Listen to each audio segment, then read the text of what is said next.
Georgia Wendigo Encounter. Growing up in the mountains of North Georgia, camping and hiking were things me and my brother did so often. It was our second nature almost. So, anytime Ryan and I had a break from school, we would head straight for the woods. We packed our gear, let our parents know where we were going, and that was that. No questions asked. We decided to camp about midway through Jack River's trail in the Cahooda Wilderness, and it's a trail we knew fairly well, as we had used it a few times before to practice long hikes. We arrived at the trail, had around lunchtime, parked the car, got our gear out, and headed into the woods. We passed a few hikers as moved along, and asked them how the trail looked, and the answer was always the same: wet. Jack's River Trail probably crossed the river 50 times as it went along its 17-mile-plus journey, and with the colder temperatures of late fall settling in, it was harder for the trail to stay dry at all. We moved deeper into the trail and started to look for a place to make camp. This is where Ryan and I made our first mistake. You see, Ryan and I have this rule: we don't camp near people if at all possible.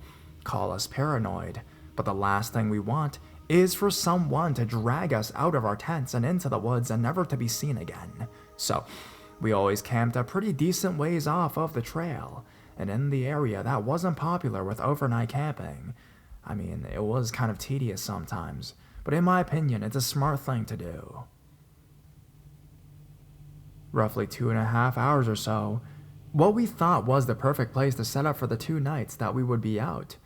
We came up to Horseshoe Bend and ventured about half a mile off the trail and into a clearing and set up everything. We built a CP fire lay for the night and pitched our tents on either side. After setting up and unloading, we decided to walk back to the trail and go exploring around some of the many swimming holes Jack's River had to offer. This was during Thanksgiving break, and I remember being surprised at how few people were on the trail at all. Maybe it was the weather out, or the fact that this was early in the week, but there didn't seem to be anyone hiking, much less staying the night. Around 5 o'clock, Ryan and I headed back to camp to start our fire, make dinner, and settle in for the night.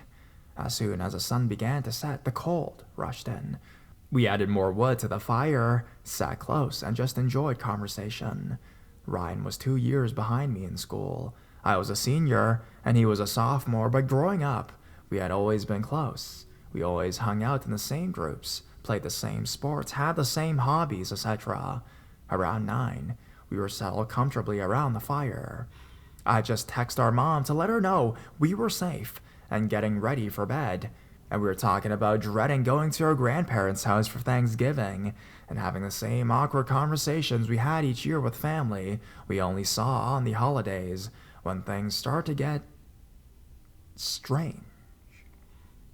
We were no stranger to sounds in the woods, but these woods were full of animals, from deer to black bears and even the random wild boar. If you are in the woods long enough, you learn to distinguish certain sounds, and what we were hearing I can only chalk up to as odd. What Ryan and I heard was what sounded like someone sneaking around slowly, just out of eyesight.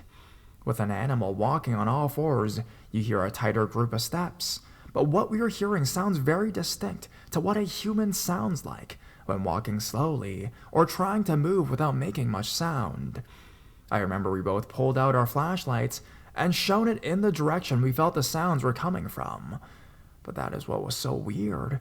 Whenever we would fix our lights on a spot we thought the sound was coming from, the location of the sound would suddenly change. It was as if there were multiple people walking all around us. That's when the whistling started. At first, I thought it was the wind, and I remember thinking maybe the wind is just throwing leaves around, and what we are hearing is nothing but the wilderness around us. Ryan looked at me and asked if I was hearing that. I didn't answer, and was trying to focus hard on each individual sound. 2 consecutive notes, with roughly a 3 to 4 second gap, and then 2 more consecutive notes, over and over again. Ryan kept asking if I heard that, and I put my finger to my lips, trying to keep him from talking.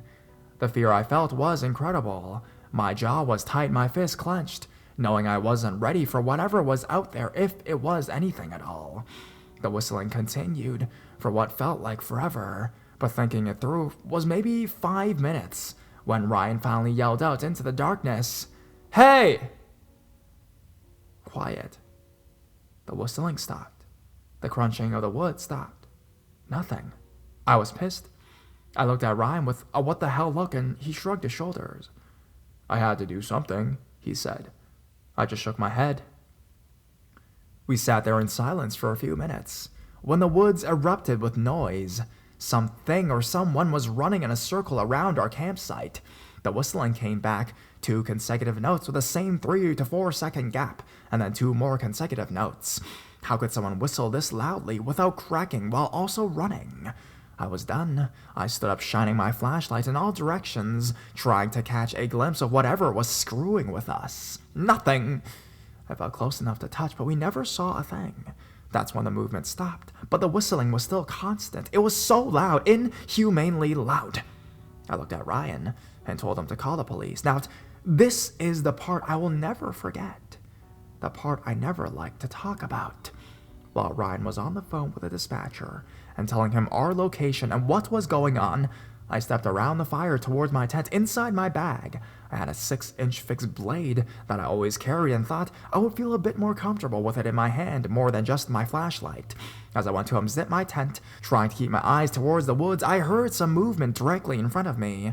I swept my light up in front of me, and for maybe 2 seconds, I saw it. Whatever this person or thing was, it was about 5 feet up in a tree. Everything about it was long, its arms, legs, necks, fingers, everything. And it was fast. As soon as the light hit it, it launched backwards off of the tree. I heard it land, but it either jumped an impossible distance or landed in a thicket, because I heard it but never saw. I don't think I've ever yelled so loud. I ran back to where Ryan was and sat down. He kept asking me what I saw, but I could not answer. I just kept thinking about what I saw. Maybe 10 minutes later, we saw a couple flashlights beams coming through the woods, and about 3 guys came into view asking if everything was okay. I settled a bit and started asking them if they had seen or heard anything. All they said was that they heard a lot of movement, and then heard my scream, and that's when they headed in our direction. Now, I tried to explain what had happened without sounding crazy, but it didn't seem to work. One of the guys walked around a bit and came back and said he did not see anything. Ryan told them that we called the police already, and roughly 30 minutes later, a park ranger showed up. Ryan and I tried explaining everything to him, but he just chalked it up to either a curious animal or some campers trying to mess with us. Either way, Ryan and I decided we weren't staying the night. We packed our stuff up and walked out of the woods with the ranger. He took our statement, and we got in our car and drove home. Ryan and I don't talk about what happened that night, but neither of us have been back to Jack River Trail, and will probably never go back.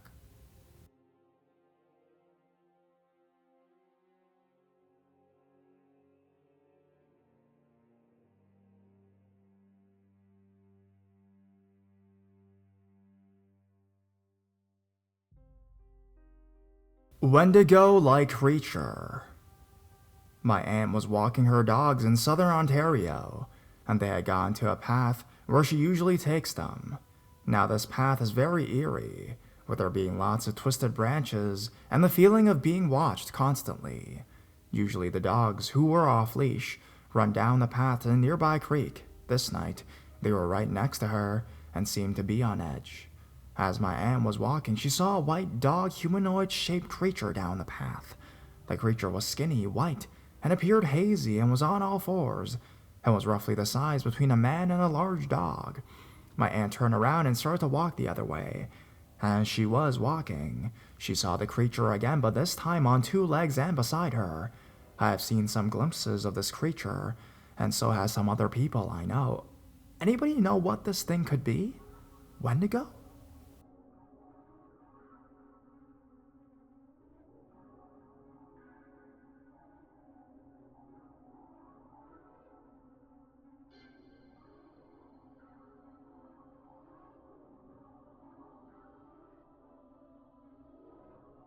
Wendigo.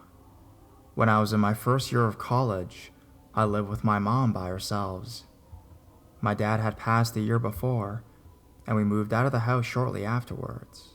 I was glad, because I suffered a lot of paranormal trauma growing up, and was glad to get out of that house.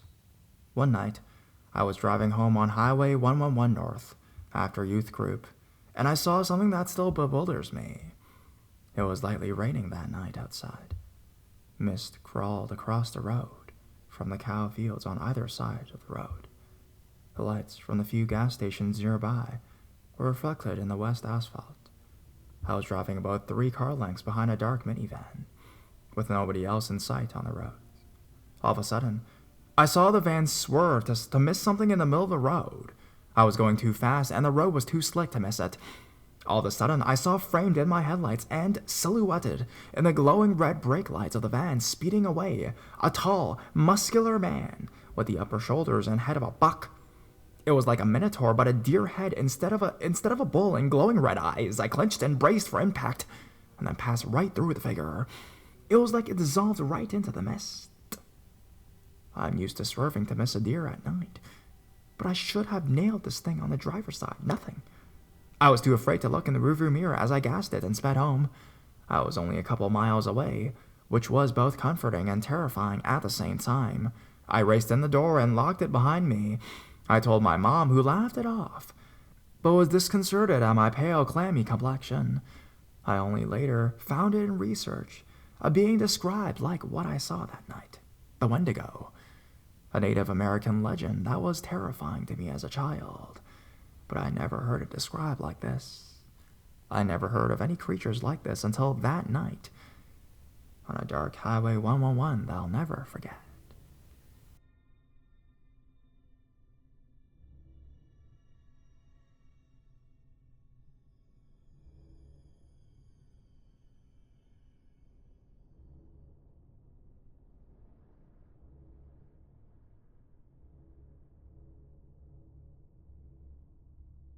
The woods.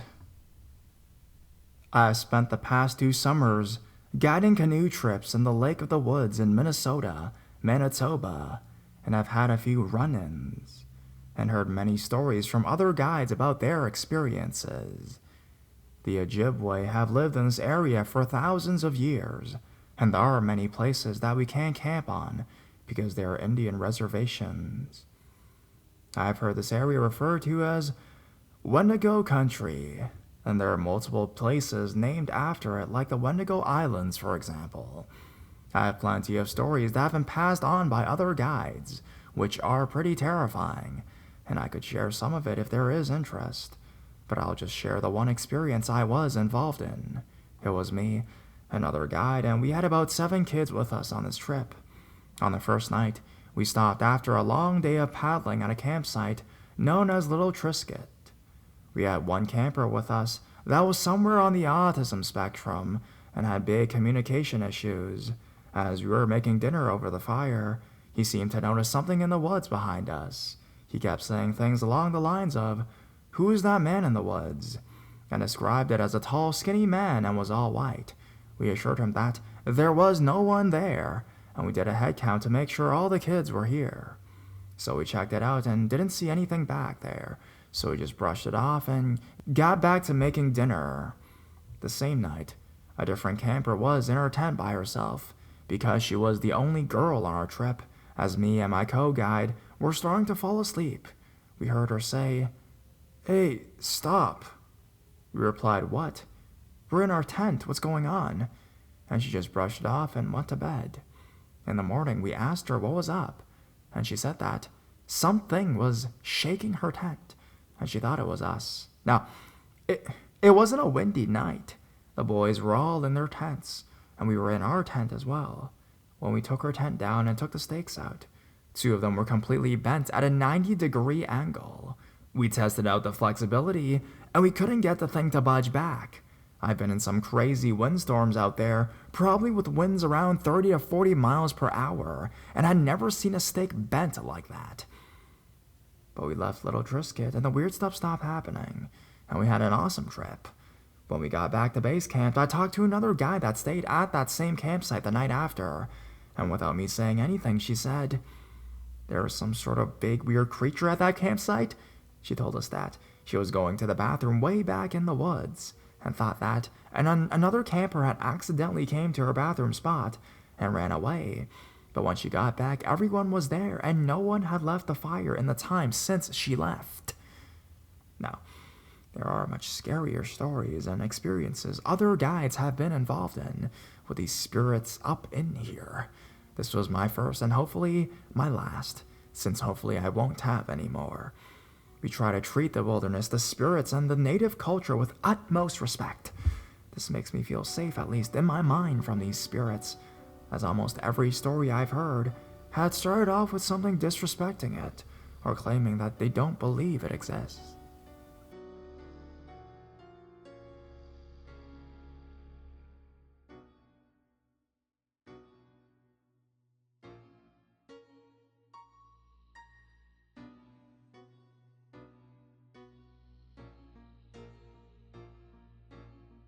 The Woods Part 2. This one is a story I was told by one of the other guides, who had spent around 6 years guiding canoe trips in the Lake of the Woods. Let's call him Stephen. I want to remind you that I did not experience this, but Stephen had told me about a few experiences he and the other guides he worked with had. What I do want to tell you is that we do not joke around about Wendigos at our place of work. We do not tell these stories to our campers anymore, and we don't even say their name, but only refer to them as W's. So I did not experience this story, but it is not something that we joke about, or just make up to scare campers, or you guys. I am not an expert in Wendigos or Native American Canadian culture by any means, and I hope not to offend anyone, but the knowledge that I have on them has been passed down by guides and their experiences. One detail that I should explain before I tell Stephen's story is that a definite way to tell that you're seeing a Wendigo is if the creature or animal has 2 bright glowing red eyes. Now, one summer about 5 to 6 years ago, Stephen had a couple encounters with a Wendigo. His first encounter was on an earlier trip in the summer, where their destination was into Shoal Lake.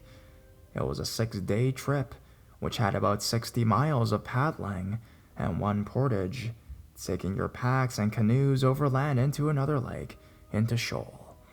On day 4, they were portaging back out of Shoal through a portage called Dead Man's Portage.